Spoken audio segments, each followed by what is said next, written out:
Hello दोस्तों, स्वागत है आप सभी का आपके अपने YouTube चैनल कॉन्सेप्टिंग माइंड विद के आंसर में। दोस्तों, आज की इस वीडियो में पढ़ेंगे भिन्न से संबंधित कुछ इबारती प्रश्न।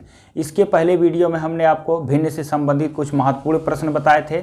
आज भी कुछ महत्वपूर्ण प्रश्न होने वाला है इस वीडियो में। देखिएगा, एक के बाद एक महत्वपूर्ण ही प्रश्न आपको मिलेगा।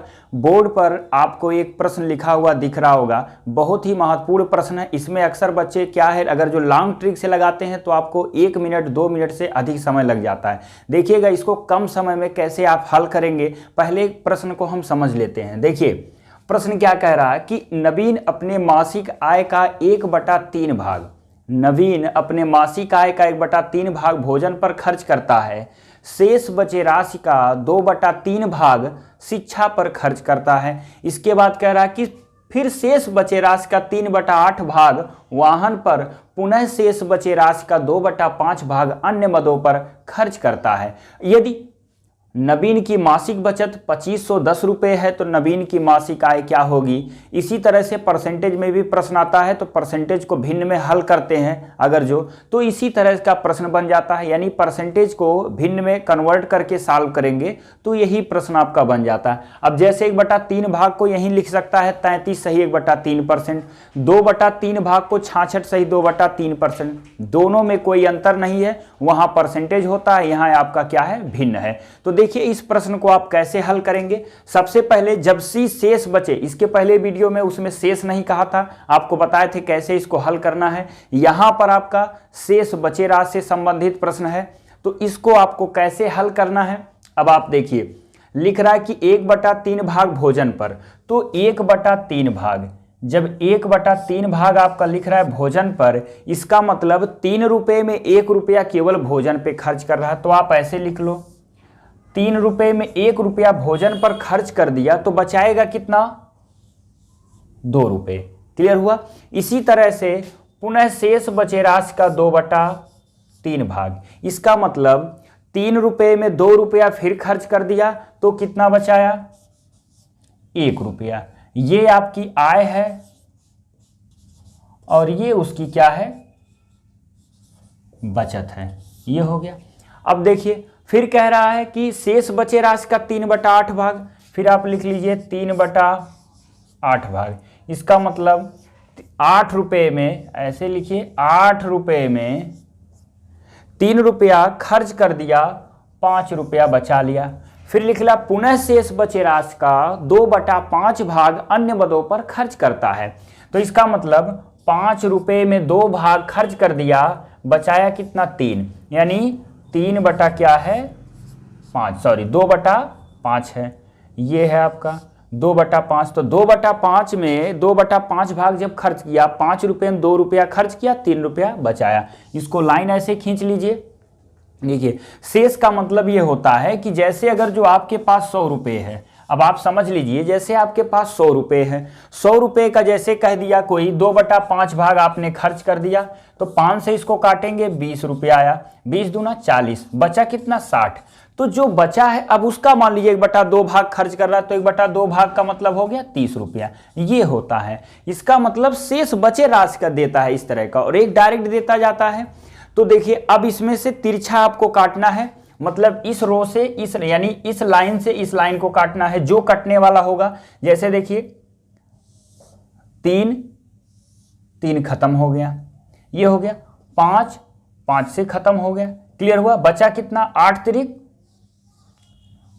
24 रुपया और 2 एकन्ने 2। इसका मतलब उसकी मासिक जो आय है वो है 24 रुपया और बचत कितना है, 2 यूनिट। यानी 24 यूनिट आय हो गया और बचत हो गया आपका 2 यूनिट। तो जब 24 यूनिट आपका क्या हो गया, आय, और 2 यूनिट बचत, तो 2 यूनिट बराबर कितना दिया है, 2510 रुपये। तो देखिए, 2 यूनिट की वैल्यू क्या हो जाएगी, 2 यूनिट की वैल्यू 2510 रुपये। अब इसको क्या करेंगे, 2 से डिवाइड करिए, यानी 1 यूनिट की वैल्यू निकाल लीजिए।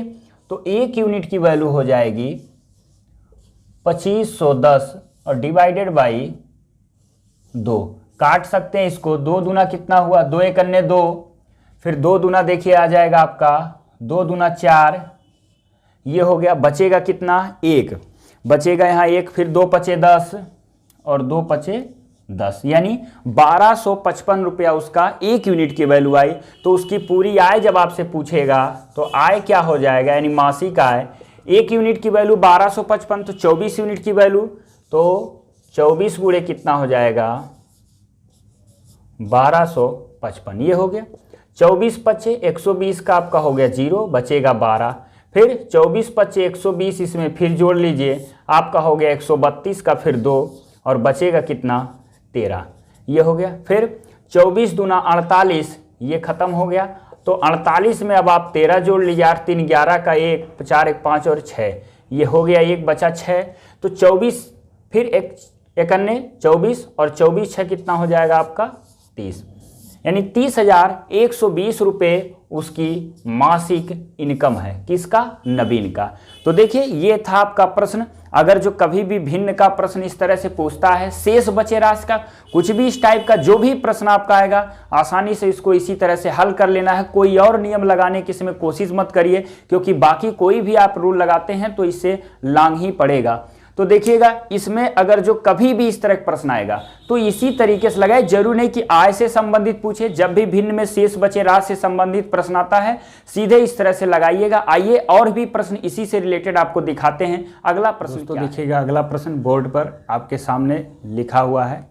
देखिए क्या लिखा है कि एक खंभा है जो 4/7 भाग कीचड़ में धंसा हुआ है। इसके बाद कह रहा है कि यदि इसका, यानी पूरे खंभे का, इसका नहीं कि जो धंसा हुआ, यदि इसका 1/3 भाग बाहर खींचा जाता, मतलब पूरे खंभे की लंबाई क्या अगर जो 1/3 भाग बाहर खींच लिया जाता है, तो कह रहा कि तब खंभे का 250 सेंटीमीटर भाग कीचड़ में धंसा हुआ है।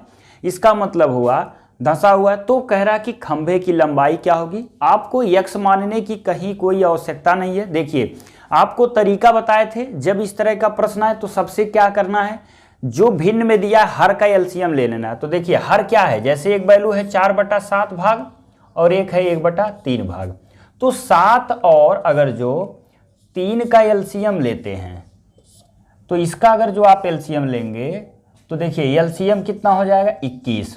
तो समझिए कि खंभे की जो लंबाई आप मानकर चलेंगे, खंभे की लंबाई, तो खंभे की लंबाई आपको जो मानेंगे वो समझिए कि 21 यूनिट है। कितनी यूनिट, 21 यूनिट, या 21 इकाई कहिए। तो देखिए अब 4/7 भाग निकालिए जितना कीचड़ में डूबा हुआ है, तो 21 का 4/7 भाग 7 से काटिए, ये हो गया 3, यानी 12 यूनिट कहाँ है, 12 यूनिट आपका कीचड़ में है। और फिर 21 का 1/3 भाग, यानी 7 यूनिट आपका निकाल लिया गया, बाहर खींचा गया, ये हो गया।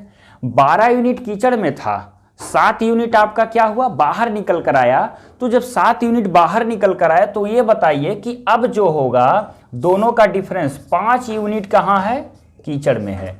क्लियर हुआ, समझ में आ रहा है। देखिए 4/7 भाग 1/3 भाग, तो 7 और 3 का जब एलसीएम हो गया 21, तो खंभे की लंबाई हमने मान लिया कि 21 यूनिट। आप 100 यक्स कुछ भी मान सकते हैं। उसमें होता क्या है कि कैलकुलेशन और बढ़ जाता है। जैसे 100 मानेंगे तो 4/7 से डिवाइड नहीं होगा, और ऐसी वैल्यू मान लिए जो हमेशा डिविजिबल होगा इनसे। तो 4/7 भाग जब निकालेंगे तो देखिए 12 यूनिट कीचड़ में था, 21 का 1/3 भाग निकालिए तो 7 यूनिट बाहर निकल गया, पूरे खंभे का 7 यूनिट बाहर निकल गया। अब देखिए बचा कितना, बात समझ में आ रहा है, पूरे यानी पूरे खंभे का 7 यूनिट बाहर जब खींचा गया, यानी 7 यूनिट बाहर खींचा गया, तो 5 यूनिट अब कीचड़ में केवल बचा, यानी कीचड़ में था 12 यूनिट, अब बचा उसमें केवल 5 यूनिट, यानी 7 यूनिट निकल गया। तो 5 यूनिट जब निकला तो अब क्या करेंगे, 5 यूनिट बराबर कितना दिया है, कितना है 205 है, तो 205 सेंटीमीटर, यानी 5 यूनिट की 250 सेंटीमीटर है, तो 5 यूनिट की वैल्यू हो गई 250 सेंटीमीटर। तो 1 यूनिट की वैल्यू जब आप निकालिए, देखिए 1 यूनिट की वैल्यू तो 250 और बटे कितना हो जाएगा 5 से इसको काट देंगे, कितना आ जाएगा 50 सेंटीमीटर। 1 यूनिट की हम मानकर कितना चल रहे थे 21 यूनिट, तो अब 21 यूनिट की वैल्यू क्या हो जाएगी, ये खंभे की लंबाई निकल कर आ जाएगी 50 गुणे 21। तो 5 एकन्ने 5 और 5 दूना 10, 1050 सेंटीमीटर लंबी खंभा है, यानी 1050 सेंटीमीटर लंबा खंभा है। तो खंभे की लंबाई कितनी आ गई? 1050।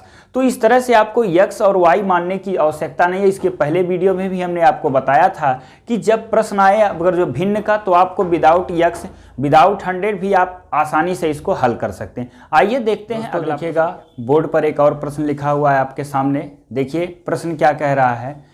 लिख रहा है कि किसी कक्षा में कुल विद्यार्थियों की संख्या का 3/5 भाग लड़कियां हैं, शेष लड़के हैं। इसके बाद कह रहा है कि यदि लड़कियों की संख्या का 2/9 भाग, लड़कों की संख्या का 1/4 भाग अनुपस्थित हों, तो कुल विद्यार्थियों की संख्या का कितना भाग उपस्थित हैं। देखिए अगर जो आप यक्स सोच रहे होंगे कि लगाकर इसको हल करें, तो आपको टाइम लगने वाला है। अब आप तरीका देखिए, इसको कैसे आप चंद सेकंडों में आप इसको तुरंत हल कर सकते हैं। बस आप तरीका सीखिए। देखिए मतलब आपसे पूछ रहा है, अगर जो हम आपसे बता दें कि अगर जो किसी कक्षा में 50 स्टूडेंट हैं, 50 स्टूडेंट में मान लो कि 35 लोग उपस्थित हुए, तो इसका कितना भाग उपस्थित हुए। तो क्या करते हैं, 35 बटे आप लिखते क्या है 50, ये हो जाएगा, काट सकते हैं 5 से 7 और ये हो गया 10, यानी 7/10 भाग क्या है उपस्थित हैं। 7/10 भाग क्या है उपस्थित है। इसी तरह से पूरे विद्यार्थी कितने हैं और कितना भाग उपस्थित है, यही आपको पहले बताना है। पहले तो आप देखिए x लगाएंगे तो टाइम लगेगा, बस आप देखते जाइए। अभी आपको बताए हैं कि कभी भी इस तरह का प्रश्न जब बनता है, अब देखिए 2/9 भाग, 3/5 भाग, 1/4 भाग, तो सभी के हर का क्या निकाल लेना है, एलसीएम निकाल लेना। तो इसका हर यहां पर देखिए क्या है 4 है, सॉरी 3 है, और यहां क्या है 1/4 है, यहां क्या है 2/9 है। तो अब आपको क्या करना है, सभी के हर का एलसीएम निकाल लो, तो वो कुल विद्यार्थियों की संख्या शो करेगा। एक मानक वैल्यू हम बना लेते हैं। देखिए तो 5, 9 और तथा क्या है 4, इनका एलसीएम तथा 4 का एलसीएम कितना आ जाएगा 180।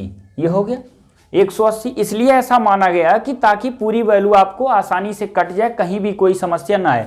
तो अब आपको बताना है कि देखिए यही आपका आंसर आएगा। यहीं से हम निकाल लेंगे कि 180 में कितना लोग उपस्थित हुए। तो जितने लोग उपस्थित होंगे ऊपर अंश में लिखना है, बटे क्या लिखना है कितने विद्यार्थी थे। जब कभी भी किसी भी चीज का भाग पूछेगा तो जितने लोग टोटल संख्या बटे यानी टोटल संख्या लिख लेना, उसके ऊपर जिसका निकालना उपस्थित का तो उपस्थित लिख देना है, यानी उपस्थित बटे कुल संख्या। अनुपस्थित बोलता है तो अनुपस्थित बटे कुल संख्या। तो देखिए आपसे पूछता क्या है यहां पर, कुल विद्यार्थियों की संख्या का कितना भाग उपस्थित हैं। तो पहले तो निकाल लो अब 180 लोगों में कितने लोग उपस्थित हैं। अब आइए प्रश्न पर। तो कह रहा 3/5 भाग लड़कियां हैं, तो 180 का अगर जो देखिए लड़कियों की संख्या, अब आप एक एक स्टेप चलते रहिए। अगर जो आप सीख लेते हैं तो इसको मुश्किल से 10, 20 या 25 सेकंड के अंतर्गत इसको हल कर सकते हैं। देखिए कैसे, 180 का अगर जो हम निकालते हैं 3/5, तो 36 पचे होता है 180 और 36 तिया हो जाएगा 108। ये किसकी संख्या निकल कर आ गई, लड़कियों की। किसकी संख्या, लड़कियों की। देखिए तो लड़कियों की संख्या निकल कर आ गई 108। और अगर जो बचे बच्चे कितने बचे, तो 180 से 108 अगर जो घटाओगे तो लड़कों की संख्या आ जाएगी कितनी। देखिए लड़कों की संख्या या तो आप घटा लीजिए, ये हो गया, और या तो 2/5 निकालिए, क्योंकि 3/5 लड़कियां हैं तो 5 में 3 लड़कियां हो गई, 2 क्या हो गए लड़के हो गए, तो 2/5 भाग का मतलब 72 आ गया। क्लियर हुआ। अब देखिए लड़कियों की संख्या का 1/4 भाग अनुपस्थित है, तो हमको उपस्थित की वैल्यू चाहिए। तो 4 में 1 लोग क्या थे, उपस्थित थे। क्लियर हुआ। और कुल विद्यार्थियों की संख्या का, यानी अब देखो यहां पर सॉरी लड़कियों की संख्या का 2/9 भाग और लड़कों की संख्या का 1/4 भाग अनुपस्थित हैं। तो अब देखिए अनुपस्थित का जब पता चल गया तो उपस्थित का हम आसानी से पता कर सकते हैं, क्योंकि हमको वही चाहिए।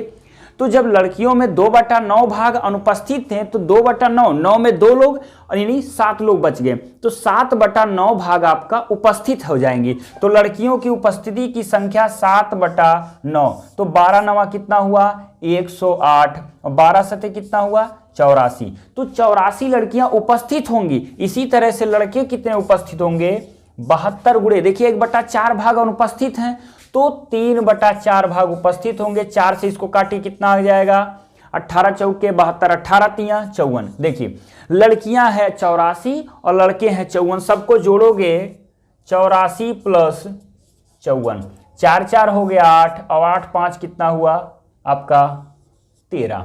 इसका मतलब हुआ 138 विद्यार्थी उपस्थित हैं। तो कह रहा कितना भाग उपस्थित है, टोटल विद्यार्थी इतने थे, उपस्थित लोग हो गए 138। 2 से इसको काट सकते हो सीधे, कितना हो जाएगा 90। 2 से काटो, 2 छके 12 और देखिए यहाँ 2 9 18, फिर 2 से काट सकते हो 45 और 2 से काट 3 से काट सकते हैं इसको, कितना हो जाएगा 3 त्रिका नहीं हो 30 और यहाँ 3 से काट दीजिए, 3 दूना 6, 3 त्रिका 9, यानी 23/30 भाग क्या है उपस्थित हैं। ये आपका आंसर हो गया। तो देखिए आपको कहीं भी x और y की आवश्यकता नहीं पड़ेगी। अगर जो x y मानकर हल करते हैं तो काफी आपको टाइम लगेगा, गलत होने की संभावना है। आपको कहीं कुछ मानने की आवश्यकता नहीं है, जो प्रश्न कह रहा उसी की सहायता से हम पूरे प्रश्न को हल कर सकते हैं।